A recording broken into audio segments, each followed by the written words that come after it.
It's a blessing to be in the house of the Lord. I am Dereniece Boyd from Hermanville, Mississippi.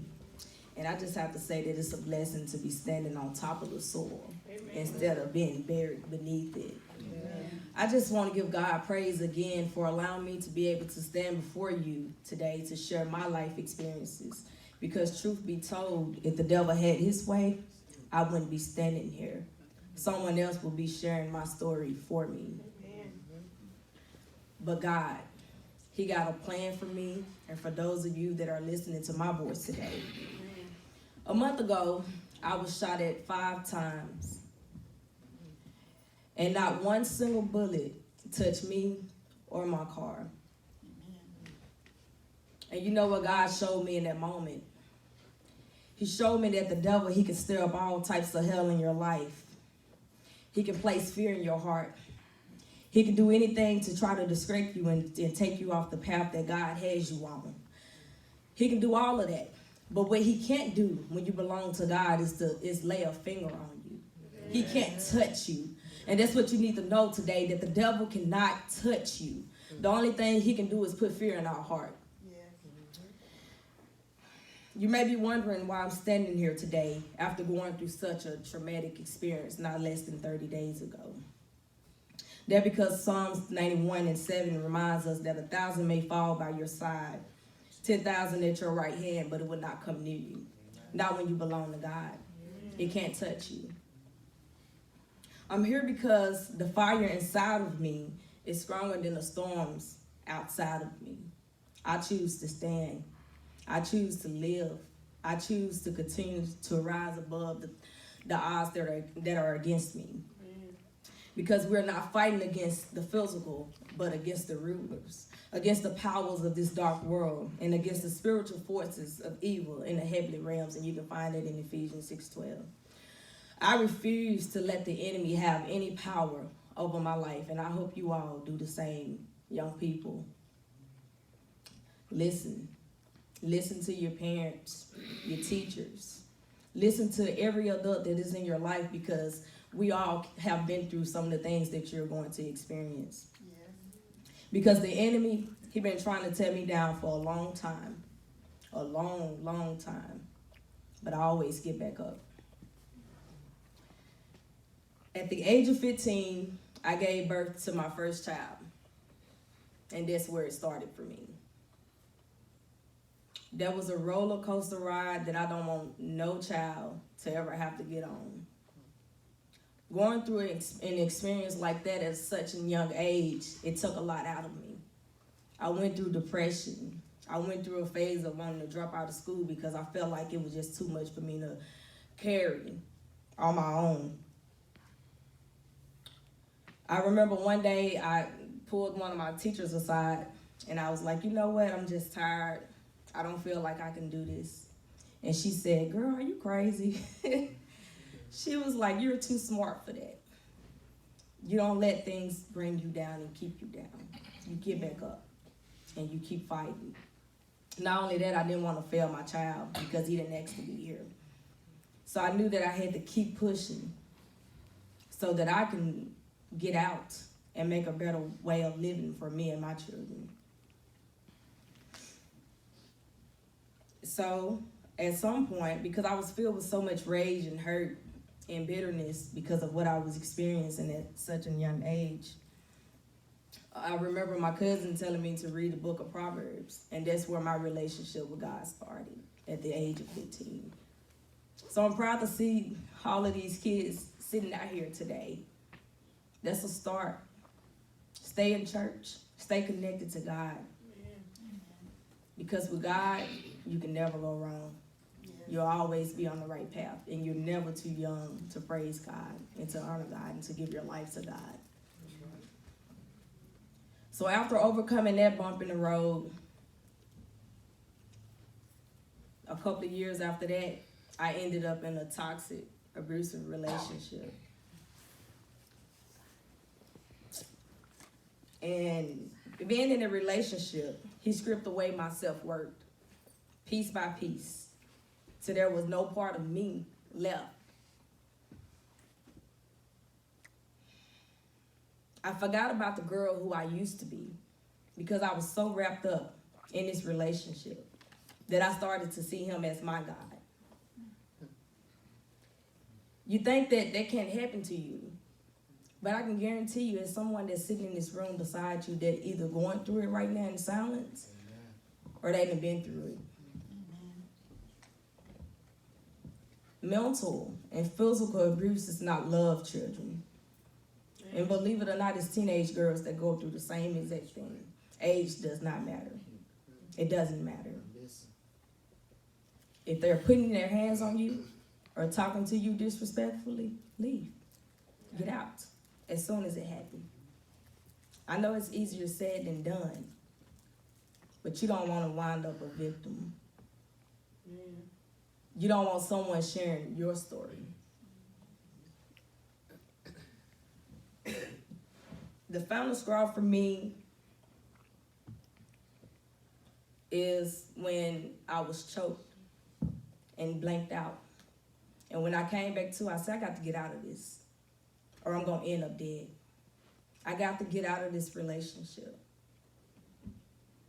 And it was hard leaving that relationship. It's hard to walk away from people that you think you love. It's tough. But with God, you can do anything. Amen. You can do anything. Yes. Because God kept reminding me, I can't use you if you're still attached to him. You can't step into who you're called to be if you're still sleeping with the enemy. Yeah.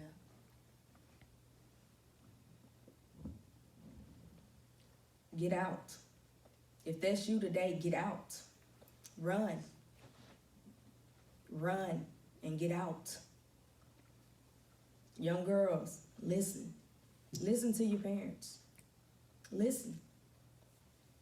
They know what's best for you. I don't want no teenager to go through what I've been through. I'm only 26, and I've had my fair chances of struggles and trials and tribulations. Be honest with your parents. Be open, because they'll never tell you anything wrong, because we tend to think that we know it all. We understand everything in the world until life knocks us down. Drugs and alcohol, we think that's the way to go. That's not the way to go. People want to sell drugs and deal with drugs and say, oh, I want to come up in life that way. But if you really want to win, turn to God. Amen. Turn to God. Yeah. Turn to God. Stay in school. Make something out of yourselves. Rise above. Rise above. Don't be another statistic. And I'm just thankful for the challenges that I've experienced, because I'm coming to understand that I experienced these things to, we go through things and we don't understand why we go through things. But we may be going through something to help someone else later on down the road. And I feel that that's my story.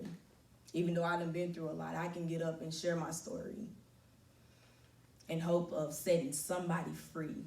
And you heal in that way too. When you share your past and the things that you've been through, it's a healing effect. Take care of your mental health. Mm-hmm. It's important. In our community, we don't believe in going to counseling. We don't believe in therapy. Mm-hmm. But that's what they're there for, mm-hmm. to help her overcome the bumps and roads. Last year was my first year of going to counseling. And I always just felt lost. I felt like I was just going in this circle that was never ending. And I remember I was like, God, I can't keep going through this. Like, send me away. Send me away. My very first counseling session, and I was sitting there sharing with the counselor, I was like, I just feel lost. And I said, she explained to me that most women, after having kids, they can go back to a place of being, to a point of being themselves. But for me, I never had the chance to discover who I am, because I had my son in high school when I was supposed to be going through the phase of finding myself. Because if you ask me who I am, I'm going to tell you that I am a mother. But there's more to me than just being a mother. And now I'm just figuring it out and trying to bring it all together. So I was trying to go back to a place that didn't exist. So again, I'm having to create that space so that I can find me, find out who I am, and be myself. Be yourself. We have all these idols and things that we can look up to on TV, but be yourself, because 9 times out of 10, the people that you're idolizing, they're not happy. They're not displaying their truthful self, which is where my blog name comes from, My Unfiltered Truth. Because I was like, God, if I'm going to do this, I want people to see the raw, cutthroat edge of who I am, because I'm not perfect. I make mistakes. You will make mistakes. That's life. There's nowhere where God said that you will be perfect. He knows that you will make mistakes. He knows that you will fall down and get into things that you don't have no business getting into. He knows this. Don't follow the crowd. Do not follow the crowd. You're your own person. You're yourself. You're unique. God designed you. Do you ever think about how amazing it is that God designed each and every one of us? And everything that moves around us in this earth, God created. Just hold on to God's hands. Start the relationship with Him, which is a start because you all are sitting here. Get to know God for yourself. I like to tell people that God is an experience. I can sit here and tell you all day about God, but until you experience Him for yourself, you would never know Him. So before I leave, I want to share this short poem, and I want you all to listen to this. It's interesting when I came across it. It said that our generation will be known for nothing. Never would anybody say we were the peak of mankind. That is wrong. The truth is, our generation was a failure. Thinking that we actually succeeded is a waste. And we know living only for money and power is the way to go, because we live in a time where money and power is at the front of our lives. Being loving, respectful, and kind is a dumb thing to do. From teaching in the schools, being around the kids, it just blows my mind that today that we live in a society where you have young kids that talk like they're grown-ups. It just blows my mind. Forgetting about that time would not be easy, but we would try. Changing our world for the better is something we never did. Giving up was how we handle our problems, and I see that a lot today. It's so easy to give up. It's so easy to give up.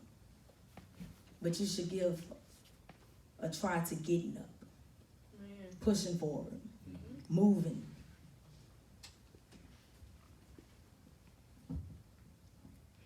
Working hard was a joke. Again, nobody wants to work. Everybody wants it easy. They want fast, quick money. That's not the way to go, because it won't last. We knew that people thought we couldn't come back. That might be true, unless we turn things around. Unless we turn things around, that might be true. People thought that we couldn't come back. We knew that was a joke. Working hard was how we handle our problems. Giving up is something we never did. Changing our world for the better would not be easy, but we would try. Because together we stand, we will rise. Forgetting about that time is a dumb thing to do, but being loving, respectful, and kind is the way to go. Living only for money and power is a waste. And we know we actually succeeded, thinking that our generation was a failure. That is true. That is wrong. The truth is, we were the peak of mankind. Never would anybody say our generation would be known for nothing. So young people, you can be whatever it is that you want to be. If it's a doctor, a lawyer, whatever it is that you want to do, you can do it. You can. It takes a village to raise a child. So grown-ups, moms, dads, be involved in your kids' lives. Listen to them, because they do have a voice of their own. Hear them out. Hear them out. Let them know at an early age that they have a voice and that can't nobody take their voice away from them. Thank you.